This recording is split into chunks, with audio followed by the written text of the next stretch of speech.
Hello my soccer universe, what a big weekend. Not only did we have the return of Austrian soccer with a huge win for Lask, which you can watch here, and a bumper weekend in Serie A where, thanks to stoppage time, nothing really happened, but you also can watch my review video here, with also some big clashes all over Europe and some major results. We had a Klassieker in the Netherlands that was very dramatic, and we might get a title race there even as well.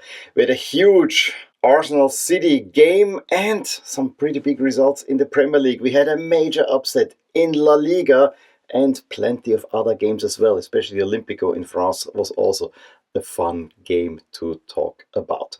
But I want to start this review in Germany.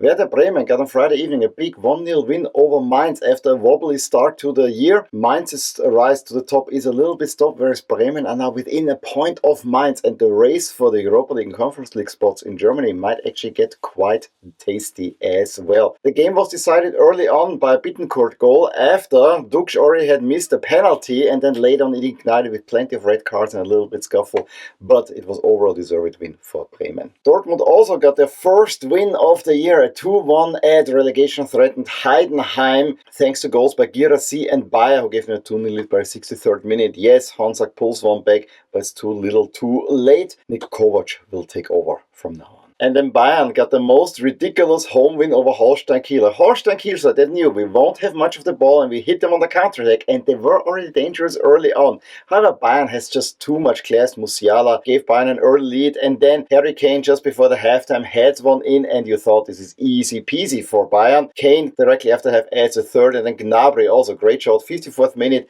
game done and dusted. However, Porat, 62nd, pulls one back, no big damage. And then in stoppage time, 2 Skripski goals made it actually quite nervy for the Bavarians.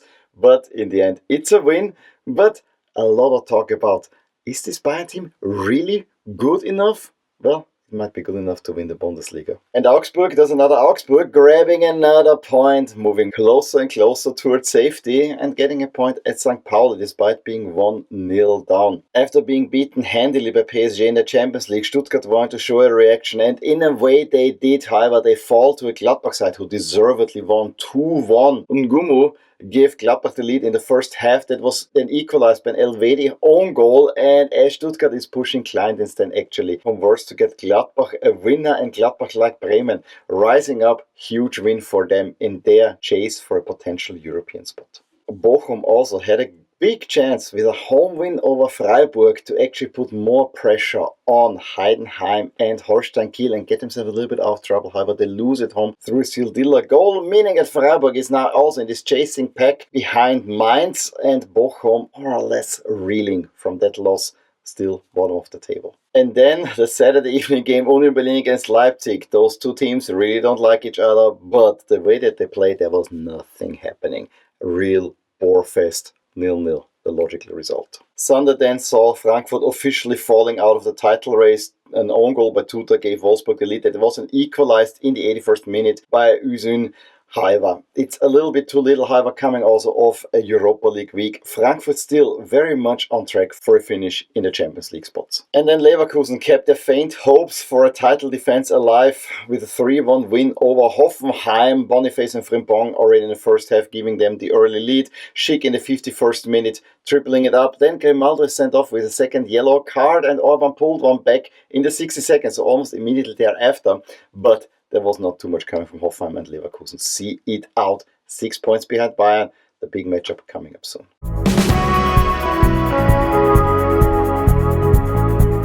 A week with a Klassieker always produces headlines, but there were more headlines outside of the big game than during that big game as well, although it also delivered a headline. So let's take it one by one. First off, in the midweek, we had a 1-1 draw between Heracles and Groningen confirmed. The last 10 minutes had to be played because in December this play had to be abandoned because of fighting in the stands. So crazy stuff already there. But that's not where the controversy stops. Herrenweh against Sittard. Herrenweh had a 2-1 lead in the 82nd minute. When an exchange for Sittard came, however, one player didn't walk off, and for almost a minute, Sittard were playing with 12 men. Herrenweh coach Van Persie going absolutely apeshit on that one. The player then goes off, and with 11 on 11. Sittard actually do get an equalizer about a minute later. So rather controversial. I'm curious whether the Eredivisie will make any decisions on that incident, except for, of course, banning the referee. Then we also had two crazy games. Utrecht managed a 3-3 draw. Definitely points dropped at Zwolle. However, they do so coming back from 2-0 down and 3-2 down with an 83rd minute equalizer and still maintain a relatively comfortable third place. And PSV also play only a 3-3 draw, and this one hurt a little bit more. PSV definitely hitting a little bit a rough patch, I gotta say. They had a 3-1 lead through 2 goals by Saibari and Bakayoko, 73rd and 76th minute, after it being 1-1 for a while. But then in the 90th minute, the Shiogai pulls one back for NEC, and then Linssen gets the equalizer in the 95th minute. And thus it opens the gate for Ajax. And the Amsterdammers promptly get a rather dramatic 2-1 win of their huge rivals Feyenoord.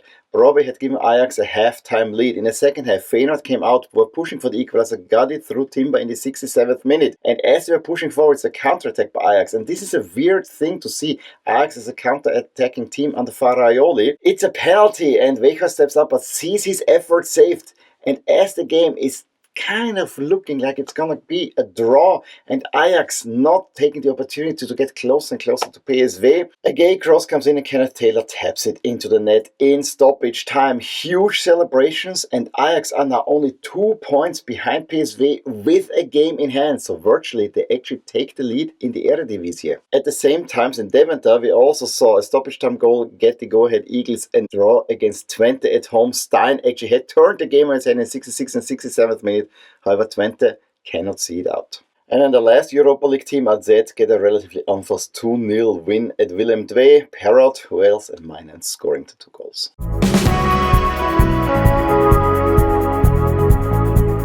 Lens ended on Friday evening. A scary run by last place Montpellier, beating him 2-0 away from home. Nzola already scoring the first minute and Agbonifo adding the second one, the 61st. Both coaches were also sent off in the process, so rather eventful match. Then we also got a preview of the Brest v PSG playoff round in the Champions League. PSG dominating that game for most of the time. Ousmane Dembélé, what's happened to him? He scores another hat-trick. It was 3-1 in the 62nd minute. Yes, Brest got an equalizer through Del Castillo in the 50th minute. And when Ajorc pulled one back in the 71st, I thought this might get interesting. However, then Gonzalo Ramos adds 2 more, and PSG are just the better team.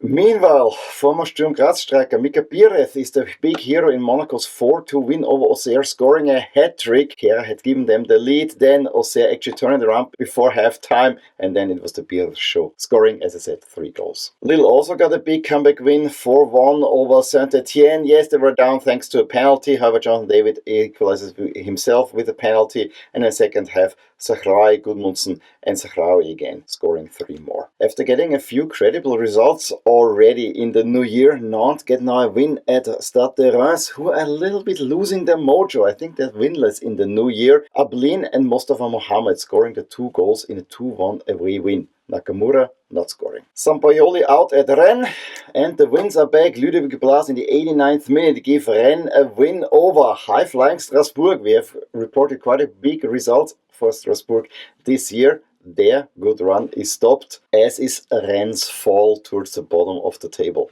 at least temporarily. But the best game definitely had to be the Olympico between OM and OL, and the game really came alive in the second half. Tolisso in the 53rd minute gave OL the lead, however then within 3 minutes Greenwood and Rabiot turned the game around, then a penalty is given, Lacazette equalizes, and Lyon pushing for that equalizer, however they get caught on a counter-attack, and Luis Enrique in the 85th minute gets OM a winner. OM overall playing quite well. The Zerbi quite happy with the performance, and they seem to be the second best team in France.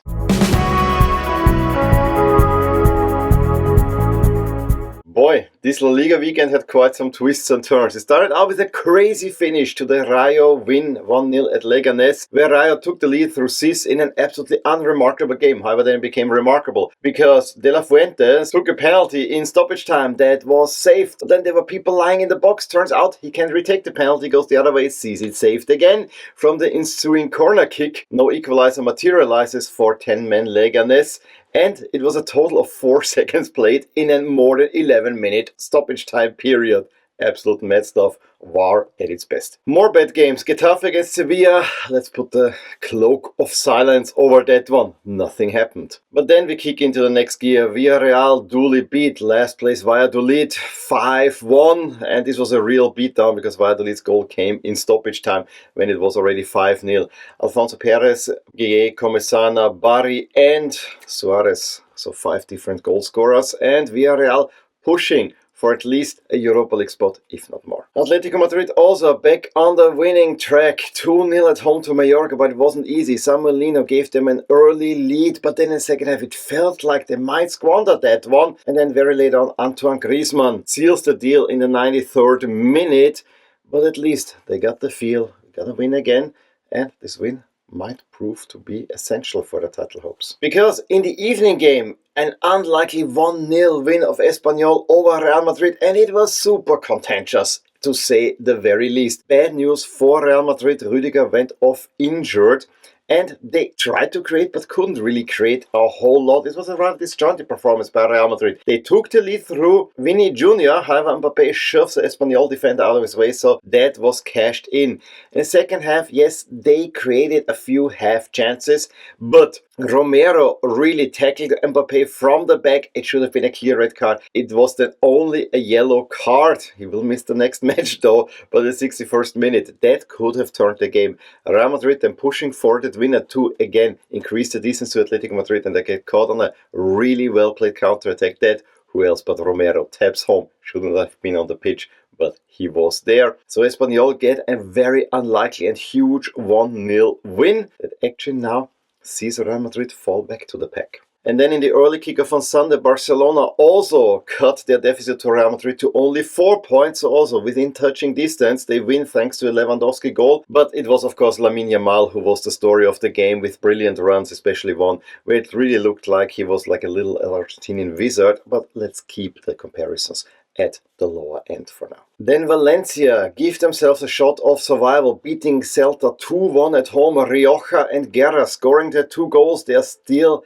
in second to last place. However, it's incredibly tight towards the bottom of the table, and so they may just have a chance. It also means that Celta now sitting in 13th only have a 4-point cushion to the relegation spot, so tells you how tight it actually is. Meanwhile, Real Sociedad keep on falling. There are rumbles and rumors about coach Alguacil being a little bit under pressure. The hero, of course, is who else? Ante Budimir scoring a brace. Then there was also a highly entertaining Sunday evening game between Betis and Athletic Club. It ends 2-2. Betis twice taking lead. Isco and Perrault scoring 2 goals, and Anthony made his debut for Betis as well. However, Paredes and then Sunset managed 2 equalizers. And on Monday, Girona just stay in contention for European spots, beating Las Palmas 2-1 at home. Ruiz already in the 8th minute getting the go-ahead goal. Then he misses a penalty in stoppage time of the first half. Asprilla makes it 2. Only late on Fabio Silva pulls one back for Las Palmas.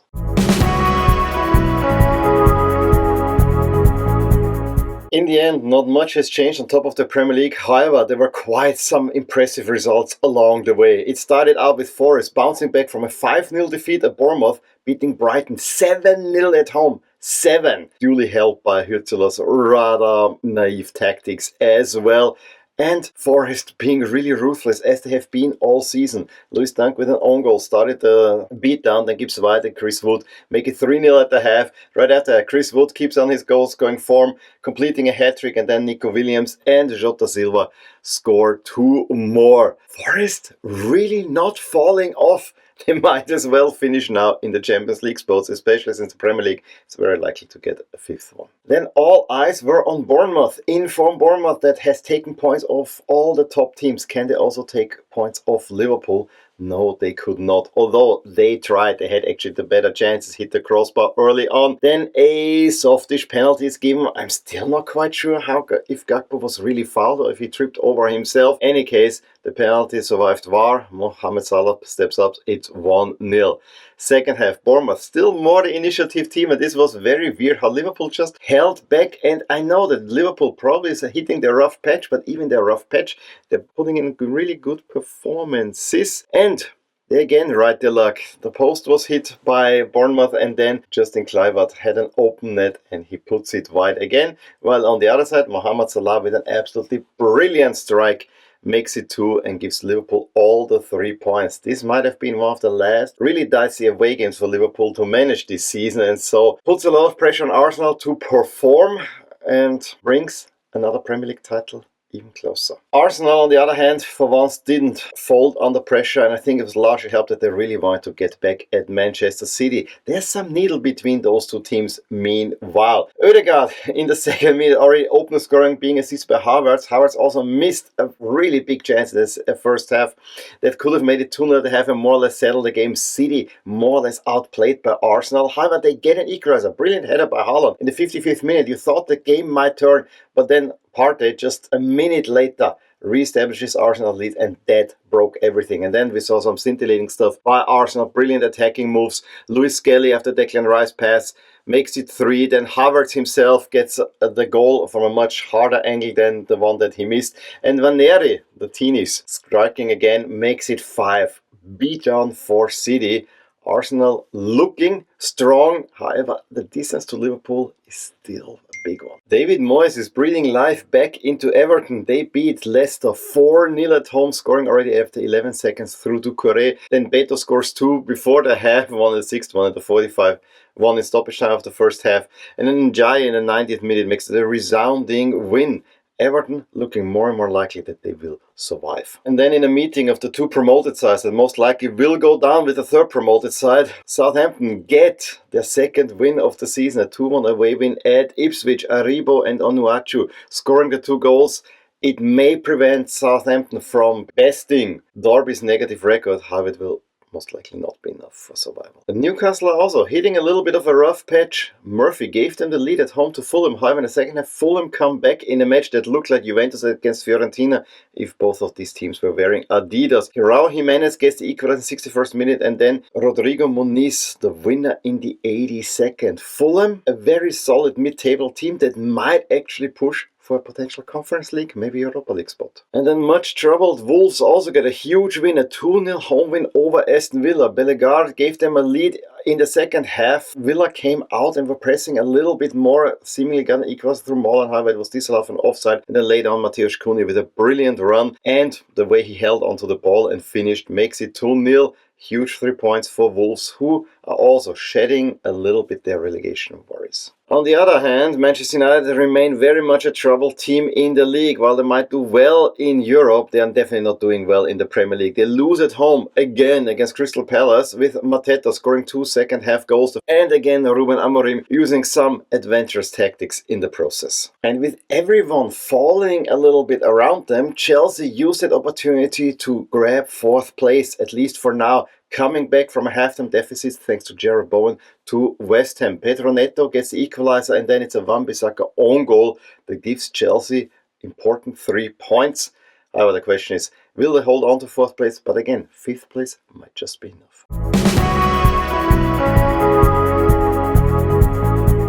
In Portugal, things are settling into place more or less, but we had a big duel between 5th and 6th on the past weekend, where Santa Clara took on Casa Pia and come back to win it 2-1, so they solidified the 5th place. Europe might be beckoning. And even Casa Pia just sit a point ahead of Vitoria. Meanwhile, after the wobble, after Amorim's departure, Sporting have settled, get a 3-1 easy win over Farense, Fresnel, Demand and Harder scoring the 3 goals. On the other side, Benfica barely keep up with Sporting. Yes, had a 3-1 halftime lead at Estrela de Amadora, Otamendi an own goal and Pavlidis scoring. However, Chico Banza pulls one back in the 50th minute, and Cabral could have made it much smoother for the Eagles. However, he misses the penalty, and so it's only a 3-2 win. And still a 6-point deficit. After the Europa League disappointment, Braga bounced back with a comeback win themselves. Moutinho and Horta turning it around again at Moreirense. And on the other hand, Porto are still falling, even under a new management. They twice get an equalizer at Rio Ave, cannot get a winner.